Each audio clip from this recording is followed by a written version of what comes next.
Hello everyone, welcome to our channel Biochem Mentor. I am Nasia. ഇനി നമ്മൾ discuss ചെയ്യാൻ പോകുന്നത് മെഡിക്കൽ എഡ്യൂക്കേഷൻ ഡിപ്പാർട്ട്മെന്റിന് വേണ്ടിയിട്ട് കേരള PSC നടത്തുന്ന ബയോകെമിസ്റ്റ് എന്ന എക്സാമുമായി റിലേറ്റ് ചെയ്തിട്ടുള്ള previous year solved question papers ആണ്. ഈ ഒരു എക്സാം കേരള PSC തന്നെ 2015 ഫാർമസ്യൂട്ടിക്കൽ കോർപ്പറേഷൻ ലിമിറ്റഡിന് വേണ്ടി നടത്തിയിട്ടുള്ള എക്സാം ആണ്. ഇതിന്റെ പാർട്ട് 3 ആണ് നമ്മൾ ഇന്ന് ഡിസ്കസ് ചെയ്യുന്നത്. ഇതിന് മുമ്പുള്ള ക്വസ്റ്റ്യൻസ് നമ്മൾ ഓൾറെഡി മറ്റു വീഡിയോയിലായിട്ട് ഡിസ്കസ് ചെയ്തിട്ടുണ്ട്. അപ്പോൾ നമുക്ക് സ്റ്റാർട്ട് ചെയ്യാം. First question, A light chain gene is constructed from the following segments. Option A, variable and constant segments. Option B, variable joining and constant segments. Option C, variable diversity and constant segments. Option D, variable joining, diversity and constant segments. Here right answer എന്ന് പറയുന്നത് option B ആണ്, variable joining and constant segments. Next question, in the purine nucleus carbon 6 is contributed by option A glycine, option B carbon dioxide, option C aspartate and option D glutamine. Here right answer എന്ന് പറയുന്നത് option B ആണ്, carbon dioxide. So നമുക്കൊരു purine nucleus ഒന്ന് detail ആയിട്ട് പഠിക്കാം. ഇതാണ് ഒരു purine nucleus എന്ന് പറയുന്നത്. അതിന്റെ 6th കാർബൺ കോൺട്രിബ്യൂട്ട് ചെയ്തത് കാർബൺ ഡൈ ഓക്സൈഡിൽ നിന്നുമാണ്. കാർബൺ ഡൈ ഓക്സൈഡിൽ നിന്നാണ് ഈ 6th കാർബൺ ആറ്റം ഫോം ചെയ്തിട്ടുള്ളത്. അപ്പൊ അങ്ങനെയാണെന്നുണ്ടെങ്കിൽ നമ്മൾ ഓരോ പൊസിഷനിലുമുള്ള കാർബൺ ആൻഡ് നൈട്രജൻ ആറ്റംസ് എവിടെ നിന്നാണ് ഫോം ചെയ്തിട്ടുള്ളത് നമുക്ക് പഠിച്ചു വെക്കാം. അപ്പൊ ഫസ്റ്റ് പൊസിഷനിലുള്ള നൈട്രജൻ അസ്പാർട്ടേറ്റ് നിന്നാണ് നൈട്രജൻ ഫോം ചെയ്തിട്ടുള്ളത്. ആൻഡ് സെക്കൻഡ് പൊസിഷനിലുള്ള കാർബൺ C2 N10 ഫോർമിൽ THF ൽ നിന്നാണ് കാർബൺ ഫോം ചെയ്തിട്ടുള്ളത്. ദെൻ തേർഡ് പൊസിഷനിലുള്ള നൈട്രജനും അതുപോലെ 9th പൊസിഷനിലുള്ള നൈട്രജൻ, ഇത് രണ്ടും ഫോം ചെയ്തിട്ടുള്ളത് ഗ്ലൂട്ടാമിനിൽ നിന്നുമാണ്. ദെൻ 4th പൊസിഷനിലുള്ള കാർബൺ, 5th പൊസിഷനിലുള്ള കാർബൺ, അതുപോലെ 7th പൊസിഷനിലുള്ള നൈട്രജൻ, ഇത് മൂന്നും ഗ്ലൈസിനിൽ നിന്നുമാണ് ഫോം ചെയ്തിട്ടുള്ളത്. ദെൻ 8th പൊസിഷനിലുള്ള carbon N5 N10 methyl THF ൽ നിന്നാണ് ഫോം ചെയ്തിട്ടുള്ളത്. സോ നമ്മളോട് ചോദിച്ചിട്ടുള്ളത് 6th പൊസിഷനിലുള്ള കാർബൺ ആറ്റം ഫോം ചെയ്തിട്ടുള്ളത് ഏത് മോളിക്യൂളിൽ നിന്നാണെന്നാണ്. So carbon dioxide. In the purine nucleus carbon 6 is contributed by carbon dioxide.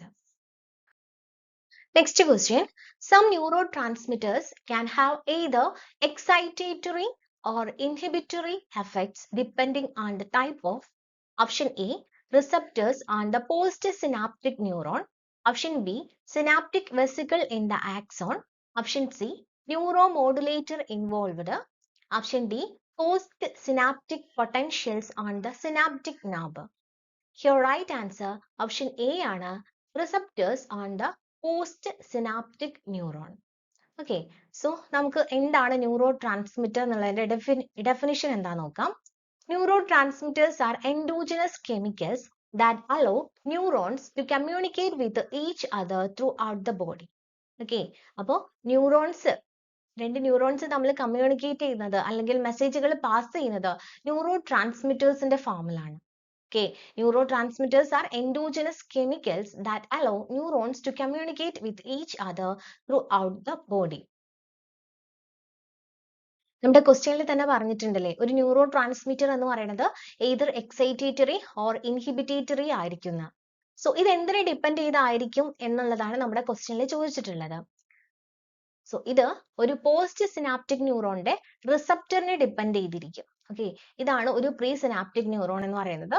ഇതാണ് പോസ്റ്റ് സിനാപ്റ്റിക് ന്യൂറോൺ. അതിന്റെ മുകളിലുള്ള റിസപ്റ്റർ ആണിത്. ഇത് ന്യൂറോ ട്രാൻസ്മിറ്റേഴ്സ് ആണ്. ഈ ന്യൂറോ ട്രാൻസ്മിറ്റേഴ്സ് പോസ്റ്റ് സിനാപ്റ്റിക് ന്യൂറോണിലെ റിസപ്റ്ററിൽ ചെന്ന് ബൈൻഡ് ചെയ്യുന്നതിനെ ഡിപ്പെൻഡ് ചെയ്തിരിക്കും ഈ ന്യൂറോ ട്രാൻസ്മിറ്റേഴ്സ് എക്സൈറ്റേറ്ററി ആണോ അല്ലെങ്കിൽ ഇൻഹിബിറ്റേറ്ററി ആണോ എന്നുള്ളത്. സോ ഇങ്ങനെ ഈ ന്യൂറോ ട്രാൻസ്മിറ്റർ റിസപ്റ്ററിൽ വന്ന് ബൈൻഡ് ചെയ്യുന്ന സമയത്ത് എന്ത് ചെയ്യും, normal neuronal signalling and functions start ചെയ്യാൻ തുടങ്ങും. സോ ന്യൂറോൺസ് എന്താ ചെയ്യണത്, ഓരോ ഫങ്ഷന് വേണ്ടിയിട്ടുള്ള സിഗ്നൽസ് പാസ് ചെയ്യുക എന്നുള്ളതാണ് ന്യൂറോൺസ് ചെയ്യുന്നത്. സോ നമുക്ക് എന്തൊക്കെ ഫങ്ഷൻസ് ആണ് ഈ ന്യൂറോണൽ സിഗ്നൽസ് കൊണ്ട് കിട്ടുന്നത്? സ്ലീപ്പ്, നമുക്ക് ഉറങ്ങാനുള്ള ആ ഒരു ഉറക്കം വരാനുള്ള ആ ഒരു ടെൻഡൻസി, അതുപോലെ തന്നെ നമ്മുടെ ഹോമിയോസ്റ്റാസിസ്, നമ്മുടെ നോർമൽ ലൈഫിലെ നമ്മുടെ ഫിസിക്കൽ ആൻഡ് കെമിക്കൽ ആയിട്ടുള്ള നമ്മുടെ ഫങ്ഷൻസ് അല്ലെങ്കിൽ നമ്മുടെ ബോഡിയിലുള്ള പല സിസ്റ്റംസ് തമ്മിൽ കോർഡിനേറ്റ് ചെയ്ത് നിർത്തുന്ന ആ ഒരു ബാലൻസ് കീപ്പ് ചെയ്യാൻ വേണ്ടിയിട്ട് നമ്മുടെ ന്യൂറോൺ ട്രാൻസ്മിറ്റേഴ്സ് ഹെൽപ്പ് ചെയ്യുന്നുണ്ട്, അല്ലെങ്കിൽ ന്യൂറോൺസ് തരുന്ന സിഗ്നൽസ് ആണ് ഹെൽപ്പ് ചെയ്യുന്നത്. Then നമ്മുടെ മെമ്മറി, നമുക്ക് ഓർമ്മ നിലനിർത്താൻ വേണ്ടിയിട്ട്, അതുപോലെ കോഗ്നിഷൻ, നമ്മൾ നമ്മുടെ എക്സ്പീരിയൻസ് കൊണ്ടും അല്ലെങ്കിൽ നമ്മുടെ സെൻസ് ഓർഗൻ വെച്ചിട്ട് നമുക്ക് കിട്ടുന്ന അറിവുകൾ, ഇതൊക്കെ എന്താണ് ന്യൂറോണൽ സിഗ്നൽസ് കൊണ്ട് നമുക്ക് കിട്ടുന്നതാണ്. അതുപോലെ പെയിൻ, വേദന ഉണ്ടാവുന്നത്, ഇമോഷൻസ്, നമ്മുടെ ഫീലിങ്സ്, ഇതൊക്കെ തന്നെ ന്യൂറോണൽ സിഗ്നൽസ് കാരണമാണ് നമുക്ക് ഫീൽ ചെയ്യുന്നത്. ഓക്കെ, അപ്പം ഇത്രയും കാര്യങ്ങളാണ് ഈ ഒരു സ്ലൈഡിൽ നമ്മൾ പഠിക്കുന്നത്. Next question, a purely competitive inhibitor of an enzyme has which of the following kinetics effect? Option A, increase Km without affecting Vmax. Option B, increase Vmax without affecting Km. Option C, increase Vmax without affecting Km. Option D, increase Km without affecting Vmax. Your right answer option A ആണ്, increase Km without affecting Vmax. ഇവിടെ നമ്മൾ competitive ഇൻഹിബിഷനെ കുറിച്ചാണ് പഠിക്കുന്നത്. So ആദ്യം നമുക്ക് ഒരു enzyme സബ്സ്ട്രേറ്റും തമ്മിലുള്ള normal binding എങ്ങനെയാണെന്ന് നോക്കാം. ഇതാണ് ഒരു എൻസൈം എന്ന് പറയുന്നത്. ഇതിന്റെ എൻസൈമിന്റെ ആക്റ്റീവ് സൈറ്റ് ആണിത്. ഈ ആക്റ്റീവ് സൈറ്റിൽ വന്നിട്ടാണ് സബ്സ്ട്രേറ്റ് വന്നിട്ട് ബൈൻഡ് ചെയ്യുക. നോർമലി ഇവിടെ വന്നിട്ട് ബൈൻഡ് ചെയ്യും. ബൈൻഡ് ചെയ്യുന്ന സമയത്ത് അവിടെ കറ്റാലിസിസ് പ്രോസസ്സ് നടന്നതിന് ശേഷം ഈ സബ്സ്ട്രേറ്റ് പ്രോഡക്റ്റ് ആയിട്ട് കൺവേർട്ട് ചെയ്യാണ് ചെയ്യുന്നത്. എൻസൈം വീണ്ടും അടുത്ത പ്രോസസ്സിന് വേണ്ടിയിട്ട് റെഡി ആയി നിൽക്കും. ദെൻ കോമ്പറ്റിറ്റീവ് ഇൻഹിബിഷന്റെ കേസിലാണെന്നുണ്ടെങ്കിൽ എൻസൈമിലെ ആക്റ്റീവ് സൈറ്റിൽ വന്നിട്ട് ഇൻഹിബിറ്റർ ആണ് വന്ന് ബൈൻഡ് ചെയ്യുന്നത്. കോമ്പറ്റിറ്റീവ് ഇൻഹിബിറ്റർ, കോമ്പറ്റിറ്റീവ് എന്ന് പറയാനുള്ള കാരണം ഇവിടെ സബ്സ്ട്രേറ്റും ഇൻഹിബിറ്ററും തമ്മിൽ ഒരു കോമ്പറ്റീഷൻ നടക്കുകയാണ്.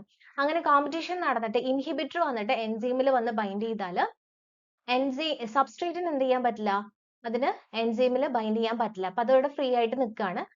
ഇൻഹിബിറ്റർ വന്ന് ബൈൻഡ് ചെയ്ത് കഴിഞ്ഞാൽ പിന്നെ ആ റിയാക്ഷൻ നടക്കില്ല. ആ റിയാക്ഷൻ അവിടെ വെച്ച് സ്റ്റോപ്പ് ആവാണ് ചെയ്യുന്നത്. സോ റിസൾട്ട് അല്ലെങ്കിൽ പ്രോഡക്റ്റ് ഒന്നും ഉണ്ടാവുന്നില്ല ഈ ഒരു കേസിൽ.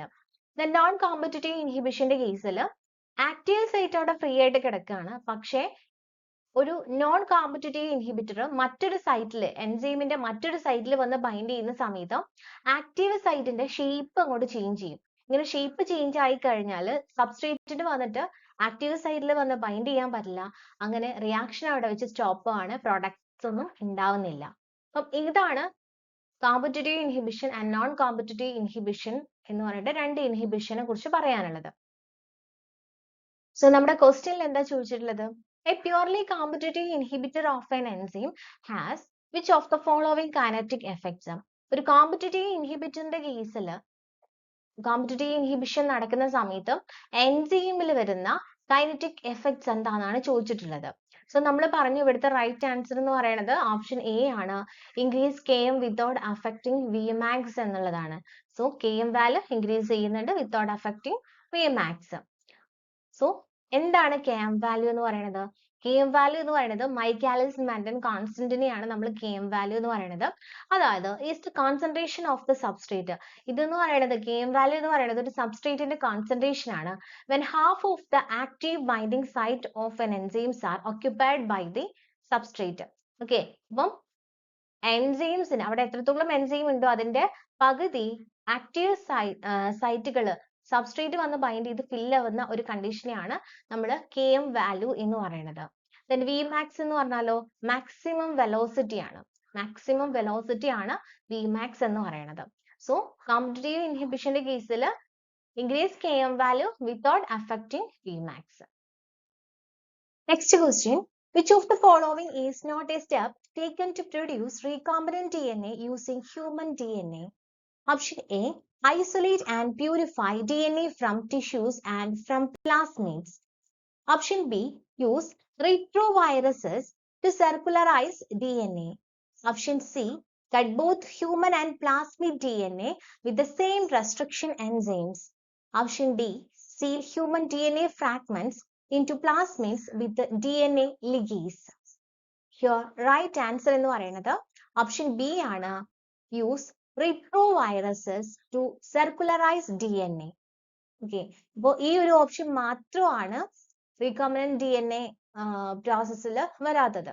ഓക്കെ, അപ്പം ഹ്യൂമൻ DNA യൂസ് ചെയ്തിട്ട് റീകോംബിനന്റ് ടെക്നോളജി നടത്തുന്ന സമയത്ത് വരുന്ന സ്റ്റെപ്പുകളാണ് ബാക്കിയുള്ളതെല്ലാം. Isolate and purify DNA from tissues and from plasmid. അപ്പോൾ ഹ്യൂമൻ DNA അതുപോലെ തന്നെ ബാക്ടീരിയൽ പ്ലാസ്മിഡ്സ് ആണ് നമ്മൾ ഈ ഒരു പ്രോസസ്സിന് വേണ്ടിയിട്ട് യൂസ് ചെയ്യാം. Then cut both human and plasmid DNA with the same restriction enzyme. ഈ റെസ്ട്രിക്ഷൻ എൻസൈം യൂസ് ചെയ്തിട്ടാണ് ഹ്യൂമൻ DNA അതുപോലെ തന്നെ പ്ലാസ്മിഡ് DNA കട്ട് ചെയ്യുന്നത്. അതിനുശേഷം seal human DNA fragment into plasmid with DNA ligase. So DNA ligase use ചെയ്തുകൊണ്ട് human DNA fragments പ്ലാസ്മിഡിലേക്ക് enter ചെയ്യിച്ചു കൊടുക്കുകയാണ് ചെയ്യുന്നത്. Next question, oxamate is a competitive inhibitor of which of the following enzyme? Option A, hexokinase. Option B, phosphofructokinase. Option C, lactate dehydrogenase. And option D, pyruvate dehydrogenase. Okay, right answer എന്ന് പറയുന്നത് option C ആണ്, lactate dehydrogenase. Oxamate എന്ന് പറഞ്ഞാൽ is a small molecule that inhibits lactate dehydrogenase. Lactate dehydrogenase inhibit ചെയ്യുന്ന, lactate dehydrogenase എന്ന് പറഞ്ഞ എൻസൈമിനെ inhibit ചെയ്യുന്ന molecule ആണ് ഓക്സാമേറ്റ്.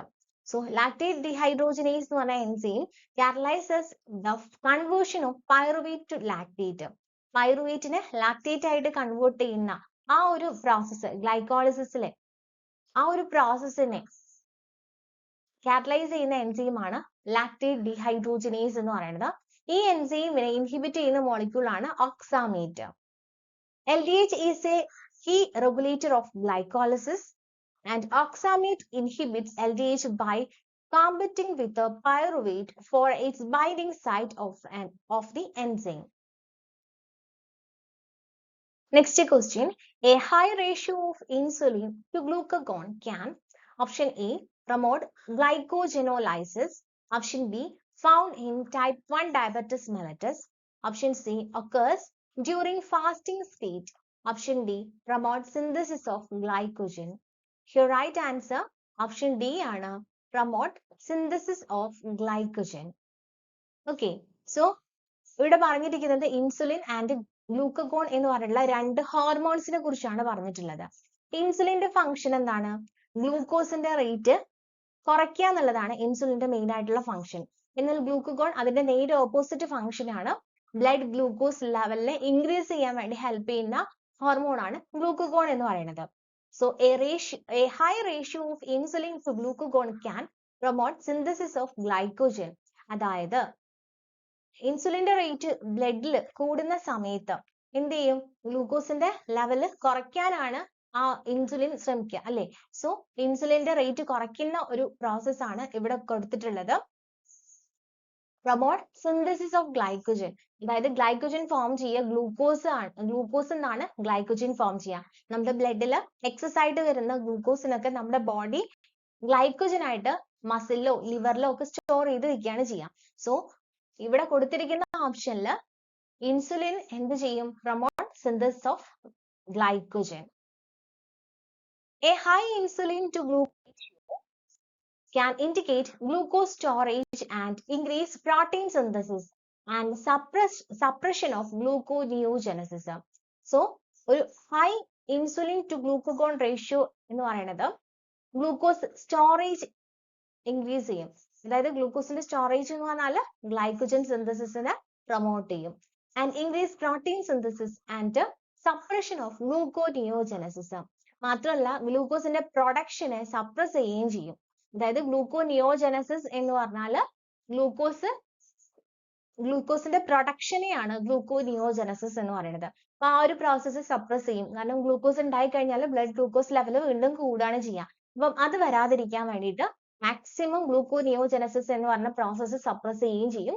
മാത്രമല്ല അവിടെ പ്രസന്റ് ആയിട്ടുള്ള ഗ്ലൂക്കോസിനെ മാക്സിമം എന്ത് ചെയ്യും? സ്റ്റോറേജ് ഫോം ആയിട്ടുള്ള ഗ്ലൈക്കോജൻ ആയിട്ട് കൺവേർട്ട് ചെയ്യുകയും ചെയ്യും. ഇനി ബാക്കിയുള്ള ഓപ്ഷൻസ് നോക്കാം. പ്രൊമോട്ട് ഗ്ലൈക്കോജനോലൈസിസ്. ഗ്ലൈക്കോജനോലൈസിസ് എന്ന് പറഞ്ഞാൽ ഗ്ലൈക്കോജന്റെ ബ്രേക്ക് ഡൗണിനെയാണ് ഗ്ലൈക്കോജനോലൈസിസ് എന്ന് പറയുന്നത്. ഗ്ലൈക്കോജനോലൈസിസ് നടന്നു കഴിഞ്ഞാൽ അവിടെ ഗ്ലൂക്കോസിന്റെ ലെവൽ കൂടുകയാണ് ചെയ്യുക, കുറയില്ല. സോ ഈ ഓപ്ഷൻ തെറ്റാണ്. And found in type 1 diabetes mellitus. So type 1 diabetes മെലിറ്റസിൽ ഇൻസുലിന്റെ റേറ്റ് ഒരിക്കലും കൂടില്ല. കാരണം ടൈപ്പ് 1 ഡയബറ്റിസ് മെലിറ്റസ് ഉണ്ടാവാനുള്ള റീസൺ എന്ന് പറയുന്നത് ഇൻസുലിന്റെ ലെവൽ ബോഡിയിൽ കുറയുന്നത് കാരണം ആണ് അവിടെ ഗ്ലൂക്കോസിന്റെ ലെവൽ കൂടിയിട്ടുള്ള ഡയബറ്റിസ് മെലിറ്റസ് എന്ന് പറഞ്ഞ കണ്ടീഷൻ വരുന്നത്. അതുകൊണ്ട് തന്നെ ഒരിക്കലും ടൈപ്പ് 1 ഡയബറ്റിസ് മെലിറ്റസിന്റെ കേസിൽ ഇൻസുലിന്റെ ലെവൽ കൂടില്ല. സോ ഇവിടുത്തെ റൈറ്റ് ആൻസർ എന്ന് പറയുന്നത് പ്രൊമോട്ട് സിന്തസിസ് ഓഫ് ഗ്ലൈക്കോജൻ ആണ്. Next question. The ATP-AMP ratio has a major effect upon the rate of ATP production by glycolysis.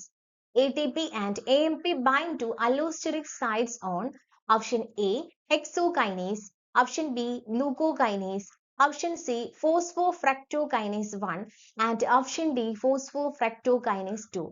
Here right answer എന്ന് പറയുന്നത് option C ആണ്, phosphofructokinase 1. ഇവിടെ കൊടുത്തിരിക്കുന്ന ആദ്യത്തെ 3 ഓപ്ഷനും ഗ്ലൈക്കോളിസിസിൽ വരുന്ന എൻസൈമുകൾ തന്നെയാണ്. Hexokinase, glucokinase and phosphofructokinase 1. ഇത് മൂന്നും ഗ്ലൈക്കോളിസിസ് എന്ന് പറഞ്ഞ പ്രൊഡക്ഷനിൽ വരുന്ന എൻസൈമുകളാണ്. ഈ ഗ്ലൈക്കോളിസിസ് എന്ന് പറഞ്ഞ പ്രോസസ്സ് എന്തിനാണ് നടക്കുന്നത്? ATPന്റെ പ്രൊഡക്ഷന് വേണ്ടിയിട്ടാണ് നടക്കുന്നത്. സോ അതിന്റെ റെഗുലേഷന്റെ സമയത്ത് ATP and AMP binds to allosteric site on. ഏത് എൻസൈമിന്റെ അല്ലോസ്റ്റെറിക് സൈറ്റ്സിൽ ചെന്നിട്ടാണ് റെഗുലേഷന്റെ സമയത്ത് ATP അല്ലെങ്കിൽ AMP വന്നിട്ട് ബൈൻഡ് ചെയ്യുന്നതെന്നാണ് ചോദിച്ചിട്ടുള്ളത്. സോ നമുക്ക് ഗ്ലൈക്കോളിസിസിന്റെ റെഗുലേഷൻ ഒന്ന് ഡീറ്റെയിൽ ആയിട്ട് പഠിക്കാം. Glycolysis is regulated at 3 irreversible steps. Glycolysis എന്ന പ്രോസസ്സിൽ 3 irreversible steps ആണുള്ളത്. These reactions are catalyzed by first one hexokinase or glucokinase, then second one phosphofructokinase 1 and the third one is pyruvate kinase. So regulation of glycolysis നമുക്കൊന്ന് detail ആയിട്ട് നോക്കാം. ഗ്ലൈക്കോളിസിസിന്റെ first സ്റ്റെപ്പുകളാണ് ഇവിടെ കൊടുത്തിട്ടുള്ളത്. Glucose 6 phosphate ആയിട്ടാണ് first convert ചെയ്യുന്നത്. So ഈ ഒരു കേസിൽ ഈ ഒരു റിയാക്ഷൻ കാറ്റലൈസ് ചെയ്യുന്നത് മസിലിലാണെങ്കിൽ ഹെക്സോകൈനേസും ലിവറിലാണെങ്കിൽ ഗ്ലൂക്കോകൈനേസും ആണ് കാറ്റലൈസ് ചെയ്യുന്നത്. സോ ഇൻസുലിന്റെയും ഗ്ലൂക്കഗോണിന്റെയും എഫക്റ്റ് ആണ് ഈ ഒരു റിയാക്ഷന് റെഗുലേറ്റ് ചെയ്യുന്നത്. ഓക്കെ, അതായത് ഇൻസുലിൻ ഇൻക്രീസ് ചെയ്യുന്ന സമയത്ത് ഇൻസുലിൻ കൂടുന്നത് എപ്പോഴാണ്? ഗ്ലൂക്കോസിന്റെ ലെവല് കൂടുന്ന സമയത്താണ് ഇൻസുലിൻ കൂടുതലായിട്ട് പ്രൊഡ്യൂസ് ചെയ്യാം. സോ ആ ഒരു കേസിൽ എന്ത് ചെയ്യും?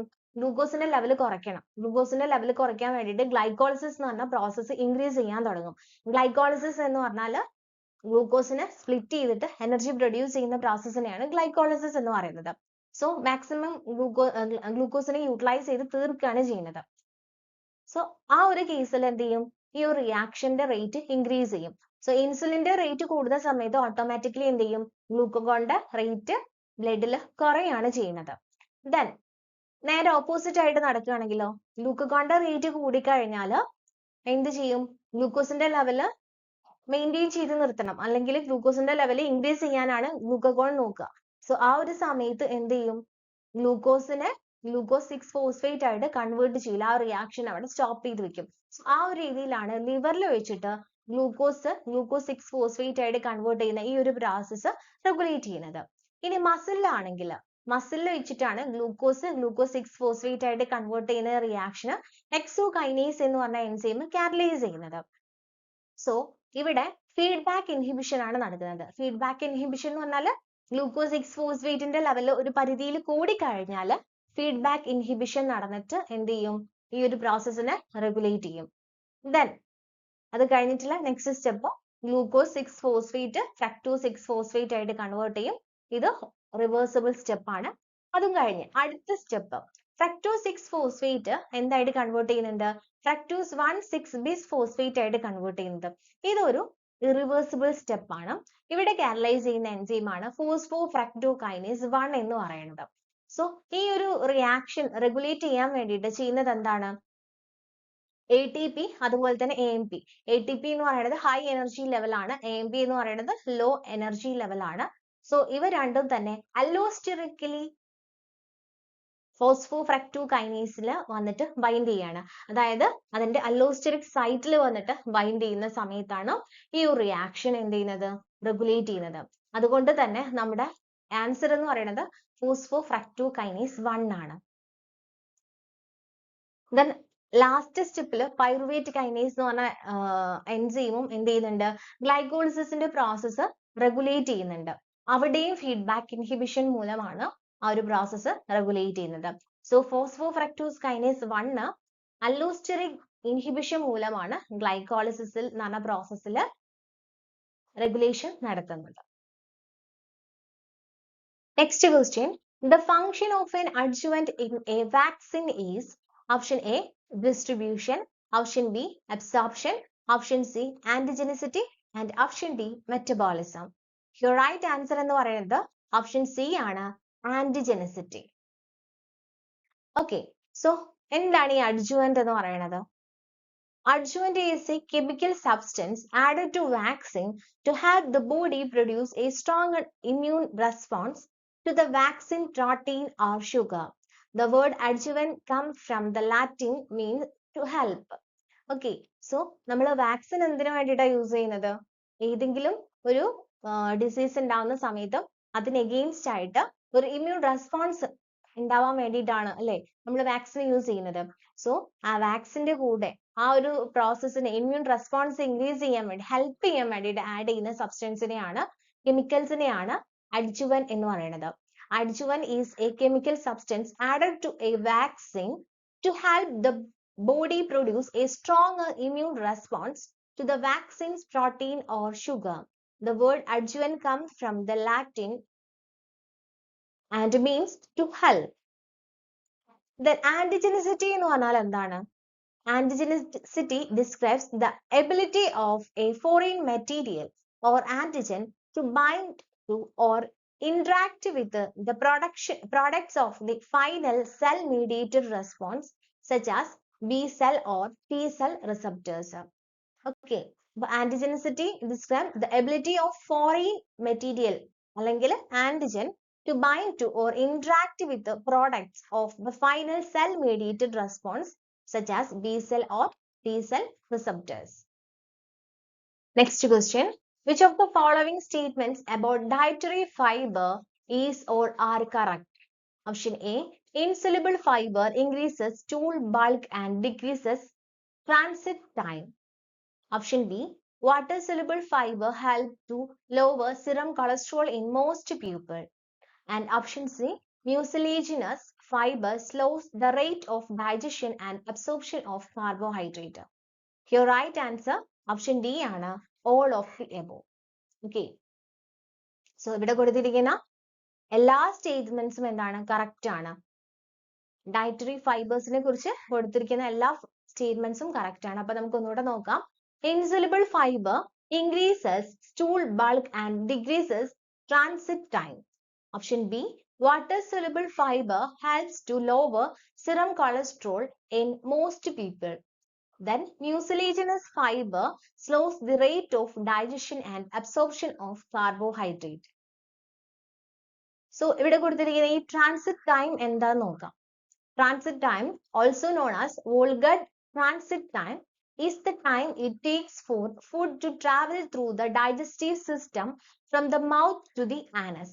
The average transit time is around 28 hours, but it can vary from 14 to 58 hours and even up to 5.5 days. Factors that can affect transit time. Okay, അപ്പോൾ സിമ്പിൾ ആയിട്ട് പറഞ്ഞാൽ ട്രാൻസിറ്റ് ടൈം എന്ന് പറഞ്ഞാൽ എന്താണ്? നമ്മളൊരു ഫുഡ് കഴിച്ചു കഴിഞ്ഞാൽ ആ ഫുഡ് ഡൈജസ്റ്റീവ് സിസ്റ്റത്തിലൂടെ, അതായത് മൗത്ത് ടു ആനസ് വരെ ട്രാവൽ ചെയ്യുന്ന ആ ഒരു ടൈമിനെയാണ് ട്രാൻസിറ്റ് ടൈം എന്ന് പറയുന്നത്. നോർമൽ ആവറേജ് ട്രാൻസിറ്റ് ടൈം എന്ന് പറയുന്നത് 28 hours ആണ്. ഓക്കെ, ഒരു 28 hours ഒക്കെ എടുക്കും നമ്മൾ മൗത്തിലൂടെ കഴിച്ച ആ ഒരു ഫുഡ് ഡൈജസ്റ്റ് ചെയ്തിട്ട് അതിന്റെ വേസ്റ്റ് ആനസിലൂടെ പുറത്തേക്ക് വരുന്ന ആ ഒരു ടൈം ഇന്റർവെൽ എന്ന് പറയുന്നത് നോർമലി ഒരു 28 hours ആണ്. ബട്ട് ഇറ്റ് ക്യാൻ വാരി from 14 to 58 hours and even up to 5.5 days. അത് ഓരോരുത്തരുടെ ബോഡി ടൈപ്പ് അല്ലെങ്കിൽ ഫാക്ടേഴ്സ് ഒക്കെ അതിനെ അഫക്ട് ചെയ്യുന്നുണ്ട്. ഇത്രയും ക്വസ്റ്റ്യൻസ് ആണ് നമ്മൾ ഈ ഒരു വീഡിയോയിൽ ഇൻക്ലൂഡ് ചെയ്തിട്ടുള്ളത്. ബാക്കി ഈ ഒരു ക്വസ്റ്റ്യൻ പേപ്പറിലെ ബാക്കി ക്വസ്റ്റ്യൻസ് അടുത്ത വീഡിയോയിലൂടെ എത്രയും പെട്ടെന്ന് തന്നെ നമുക്ക് അപ്ലോഡ് ചെയ്യാവുന്നതാണ്. നിങ്ങൾക്ക് ഈ ഒരു വീഡിയോ ഇഷ്ടപ്പെട്ടിട്ടുണ്ടെങ്കിൽ അല്ലെങ്കിൽ യൂസ്ഫുൾ ആയിട്ടുണ്ട് എന്ന് തോന്നുന്നുണ്ടെങ്കിൽ ഒന്ന് ലൈക്ക് ചെയ്യുക. അതുപോലെ നിങ്ങളുടെ അഭിപ്രായങ്ങൾ കമന്റ് സെക്ഷനിൽ ഒന്ന് രേഖപ്പെടുത്തുക. നിങ്ങളുടെ അഭിപ്രായങ്ങളും അതുപോലെ ലൈക്കിന്റെ എണ്ണം ഒക്കെ കാണുമ്പോഴാണ് എനിക്ക് അടുത്ത വീഡിയോ എത്രയും പെട്ടെന്ന് ചെയ്യാനുള്ള ഒരു മോട്ടിവേഷൻ എന്ന് പറയുന്നത്. ഓക്കെ, അപ്പൊ നെക്സ്റ്റ് വീഡിയോയിൽ കാണാം. താങ്ക്